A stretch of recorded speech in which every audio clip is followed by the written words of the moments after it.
Vous regardez New York Info, merci de nous rejoindre pour un nouveau numéro de l'invité. Dans la nuit de mercredi à jeudi, l'aéroport international de Niamey a été visé par de violentes détonations et de tirs nourris, une attaque encore floue et jusqu'ici non revendiquée mais lourde de conséquences. Le général Abdrahmane Tchiani, président de la transition au Niger, accuse directement les présidents français, ivoiriens et béninois. Qu'est-ce qui s'est réellement passé à Niamey, à qui profite cette attaque et que révèlent ces accusations sur les tensions régionales actuelles? On en parle avec notre invité, Nordi Didier Allou. Bonsoir et bienvenue.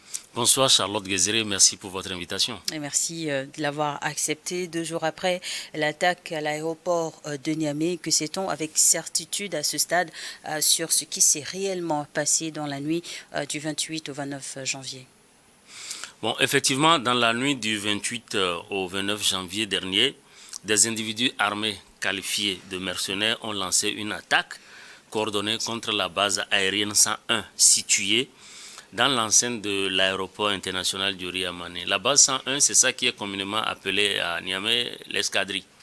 Donc, c'est une base aérienne où on retrouve des drones de l'armée nigérienne, des appareils militaires, mais aussi de matériel sensible qui contribue à lutter contre le terrorisme. Donc c'est sur cet aéroport, parce que l'escadrille est collée à l'aéroport. Donc c'est sur cette infrastructure très importante que, évidemment, des individus présentés, désignés comme des mercenaires, ont pu commettre un attentat qui, heureusement, n'a pas duré plus de 30 minutes, même si les dégâts sont importants. L'armée nigérienne, aidée par les partenaires russes, ont réussi quand même à repousser rapidement cette attaque. On a vu le président Abdrahmane Tchiani se porter sur les lieux et nous avons vu également, et vous l'avez rappelé, dans son interview, il a eu à indexer clairement certains de ses homologues dans la région. Mais pour l'instant, l'attaque, elle n'a pas été revendiquée. Même si les dégâts sont, je le disais, considérables, parce que au niveau ami, c'est-à-dire il y a deux militaires russes qui sont blessés et 2 militaires nigériens qui sont également blessés. Mais du côté des assaillants, il y a au moins une vingtaine qui sont tués et à peu près 11 qui sont arrêtés et qui sont aujourd'hui dans les mains de l'armée nigérienne. Et les dégâts, il y a des munitions il y a des munitions qui sont brûlées, consumées. Il y a des dégâts sur des bâtiments. On a assisté également à la dégradation ou des dommages sur des appareils volants, c'est-à-dire des avions. Et 2 avions de Askai sont touchés. Et vous avez vu aussi le communiqué, je crois, de Air Côte d'Ivoire qui parle également d'un avion endommagé. L'aéroport de Niamey, un endroit stratégique, donc visé par une attaque terroriste. Mais le mode opératoire observé cette nuit-là correspond-il à ceux des groupes djihadistes actifs dans la région du Sahel? Disons que d'après les premières observations, plusieurs sources proches de l'enquête et même du dossier disent qu'en réalité, les djihadistes connaissaient très bien l'aéroport, puisqu'ils sont venus avec un plan bien détaillé et que c'est des gens qui connaissent très bien, qui savaient très bien où ils allaient et ce qu'ils voulaient faire. Alors, ces assaillants, désignés comme des mercenaires, ne l'ont pas été par le fruit d'un hasard, parce que selon les premières informations réunies, le Niger parle d'individus qui appartiendraient à la Légion étrangère française. Donc il y a cet indice-là qu'il faut prendre en compte. Il y a aussi que, je l'ai dit, les individus savaient très bien, ils avaient un plan détaillé donc, de l'aéroport et savaient ce qu'il faut effectivement frapper. Donc en présence, il faut dire que l'aéroport de Niamey quand même actuellement sont stockés là-bas quand même du yellow cake. On a environ 1000 tonnes de yellow cake qui sont bien protégés, mais dans des conteneurs et évidemment sur des camions. Non loin de l'aéroport, en tout cas en venant de Dosso, vous avez quand même les cuivres réservoirs de la SONIDEP qui contient du pétrole. Donc c'est pour vous dire que c'est quand même tout de même une zone très sensible.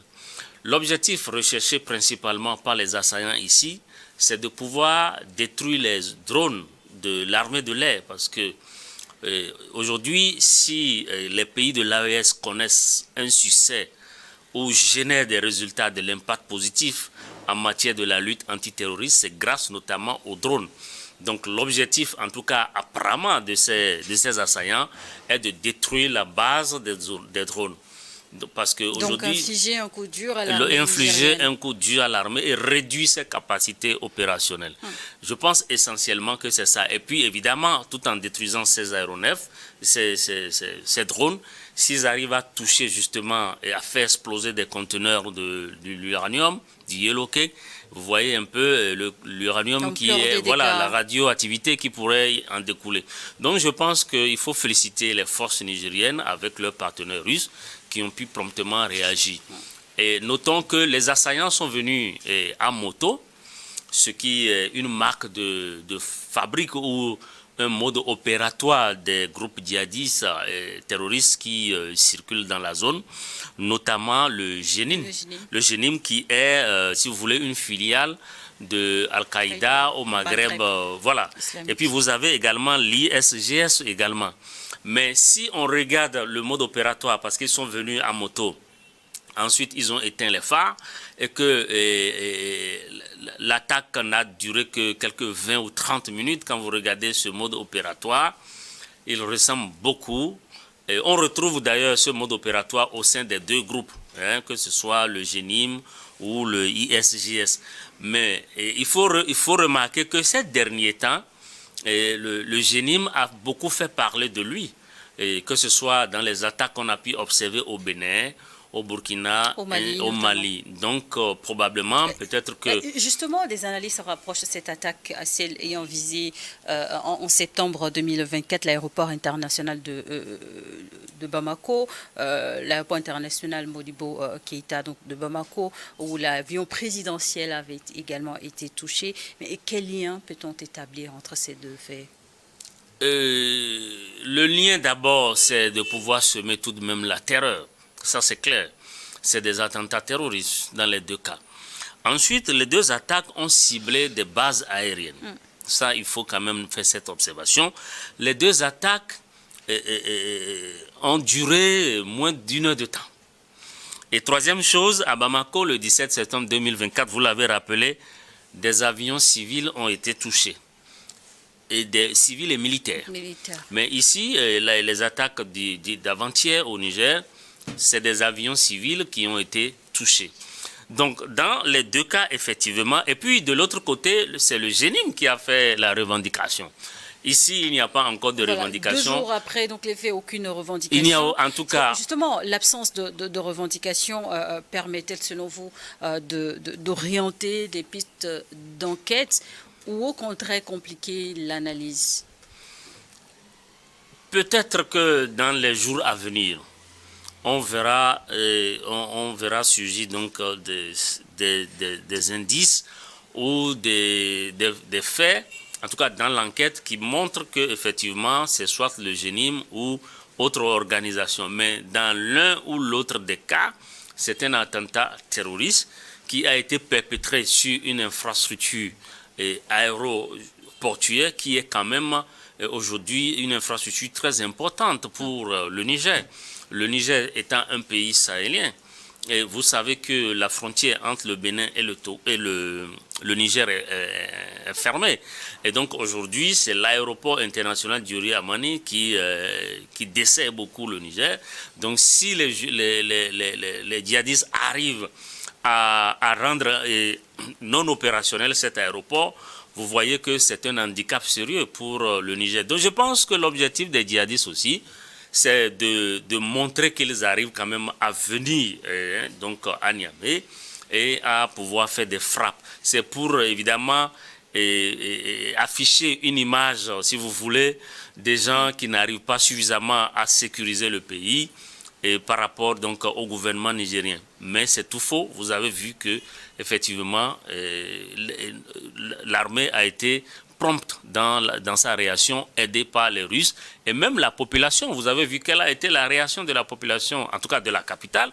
Les gens sont sortis, les gens ont investi la ville, les carrefours, pour apporter leur soutien aux autorités, mais surtout aux militaires qui sont au front. Le général Abdourahmane Tiani a accusé ouvertement les présidents français, béninois et ivoiriens. Sur quels éléments ces accusations peuvent-elles s'appuyer? C'est vrai que pour le général Abdourahmane Tiani, ce n'est pas du tout la première fois qu'il indesse ses homologues du Bénin, de la Côte d'Ivoire, de la France. Mais cette fois-ci, il a dit quand même avec une certaine conviction. Et c'est ça qui, évidemment, inquiète. Pour l'instant, au niveau des autres pays, je ne pense pas qu'on ait enregistré une réaction, en tout cas du moins pour l'instant. Mais ce qu'il faut aussi voir, c'est que c'est vrai que le général Tiani a son style à lui, c'est-à-dire que c'est quelqu'un qui ne passe pas par quatre chemins pour dire ce qu'il pense et il est vraiment tout droit. Et ça, c'est un style auquel nous ne sommes pas du tout habitués dans la région. Et c'est nouveau, c'est un nouveau... Justement, dans la révélation du président nigérien, faut-il s'attendre à des représailles si on se réfère à ses propos? Non, je ne pense pas que l'objectif soit de rechercher une quelconque représaille. L'objectif, c'est de se concentrer sur la lutte antiterroriste. Et quand j'ai entendu le président Abdourahmane Tiani cette fois-ci citer les noms de certains présidents, et ça m'a fait penser au style de Donald Trump qui dit les choses sans gants, sans détour. Mais ici, je pense que dans la région, le terrorisme qui nous assaille exige plutôt une coopération et une diplomatie agissante plutôt que d'aller... C'est vrai que chacun doit dire ce qu'il pense de la situation, mais dans l'intérêt, même pour l'efficacité même de la lutte antiterroriste et dans l'intérêt des populations, je pense que rapidement, il va falloir que la diplomatie reprenne le dessus. Justement, ces accusations s'inscrivent dans une continuité, on va dire, rhétorique. Niamey a toujours pointé du doigt ces trois pays, les accusant de, justement,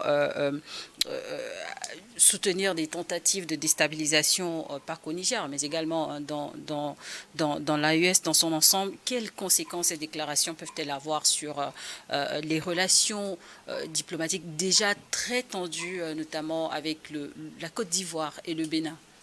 Oui, c'est comme je l'ai dit tout à l'heure, ce n'est pas la première fois. Et il n'y a pas que le général Abdourahmane Tiani, c'est toute l'AES qui a régulièrement pointé du doigt justement non seulement la France, mais aussi certains présidents dans la région qui entretiennent d'excellentes relations avec la France. Donc je pense que c'est encore une nouvelle étape qui est décrochée dans les accusations mutuelles et par l'incapacité, mais l'absence de coopération en cette matière. C'est vrai que c'est déplorable. Et qu'il vous souvienne que le 7 décembre dernier, il y a eu une tentative de coup d'État manqué au Bénin. C'est vrai, à l'époque, après l'attentat, après le putsch manqué, les autorités béninoises ont affirmé que le coup serait préparé et venu donc de certaines autorités civiles et militaires dans le voisinage, sans toutefois nommer directement de qui il est question, de quel chef d'État il s'agissait. Mais certains médias proches du pouvoir béninois ont indexé clairement le Niger, ont indexé le général Tiani. Bon, donc en réalité, nous sommes dans une situation où à chaque fois, des dirigeants qui sont censés coopérer ne font que s'accuser mutuellement, totalement au mépris de la lutte des actions coordonnées de synergie d'action entre les Et pays. d'où la question, mais finalement, à qui profite justement l'entretien de ces tensions qui sont lises? Oui, absolument. On dirait qu'il y a des gens ou des structures ou en tout cas il y a des personnes qui n'ont pas intérêt que les Africains coopèrent entre eux. Et ça m'a tout l'air, puisque aujourd'hui, on est à un stade où vraiment, entre le Bénin et le Niger, le torchon brûle, et depuis plusieurs années, et que terriblement, ce problème n'arrive pas à trouver de solution, et que la frontière du Bénin, la frontière de Gaïa, entre le Bénin et le Niger est resté fermé, ce qui creuse la pauvreté et qui alimente, parce que vous savez que la pauvreté est aussi quelque part un terreau fertile pour, pour les recruteurs de terroristes. Donc on dirait vraiment qu'il y a des gens qui ont intérêt à ce que les pays de l'AES et le Bénin ne s'entendent pas. Bon, maintenant, est-ce que les présidents, à un moment donné, ne vont pas se voir pour transcender cette crise presque inutile qui perdure et pour pouvoir véritablement travailler pour la sécurité de la sécurisation de la région? Est-ce que ce n'est pas là l'intérêt des Africains? L'attaque de Niamey, que révèlent justement ces événements concrètement, selon vous, tant sur la situation même sécuritaire au Niger? Non, la situation sécuritaire, sur la situation sécuritaire, ça veut dire tout simplement que le Niger doit renforcer sa sécurité davantage et que la pression est en train aussi de monter sérieusement sur le dispositif sécuritaire, pas seulement du Niger, mais aussi des pays de l'AES. N'oubliez pas qu'en décembre dernier, lors du sommet, et aussi vous voulez de la conférence des chefs d'État de l'AES, il y a eu des décisions importantes qui sont prises. Donc l'AES a retrouvé une souveraineté surtout sur ces matières premières. Hein, et puis évidemment, ceux qui en profitaient aujourd'hui n'arrivent plus à profiter de ça et ça fait mal. Donc, et puis il n'est pas erroné de penser qu'effectivement, la France ne se retrouve plus du tout en matière de ressources minières dans le Sahel. Est-ce que ce n'est pas tout ceci qui amène à accentuer la pression sécuritaire sur les pays de l'AES? Je pense que cette question, et tout le monde la comprend, tout le monde comprend les enjeux. En un mois, de l'AES, l'espace donc a vécu deux tentatives de déstabilisation. Est-ce que cela ne met pas à mal les stratégies communes de lutte contre le terrorisme? Non, ce ne sont pas... Oui, la stratégie commune de lutte contre le terrorisme plus généralement étendue à la région. Parce qu'il y a plusieurs pays frontaliers. Enfin, vous prenez... Oui, le Bénin et le Niger et le Burkina ne coopèrent pas. Or, on devrait sentir à ce niveau-là une synergie d'action pour limiter le mouvement des djihadistes et pouvoir les étouffer. Bon, et en l'absence de cette coopération et même d'échange de renseignements, et c'est un manque à gagner pour l'impact que pouvait générer donc la lutte antiterroriste. Ça, c'est clair. Bon, maintenant, en ce qui concerne l'AES, ce n'est pas que les armées de l'AES ne sont pas à la hauteur de la mission, bien au contraire. Elles arrivent à générer des résultats. Mais vous savez qu'au fur et à mesure qu'ils avancent, ces pays de l'AES et leurs armées, la pression s'accentue. Et elle n'est pas que sécuritaire, elle est également économique. Donc, et de ce point de vue-là, les armées et les populations sahéliennes ont très bien compris les enjeux qu'il n'y a pas de liberté sans sacrifice.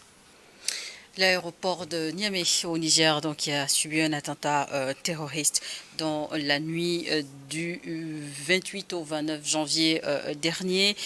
Suite aux événements, vos analyses, Didier Alou, est-ce qu'il existe un risque d'escalade diplomatique ou sécuritaire dans la sous-région, même à la suite de cet événement?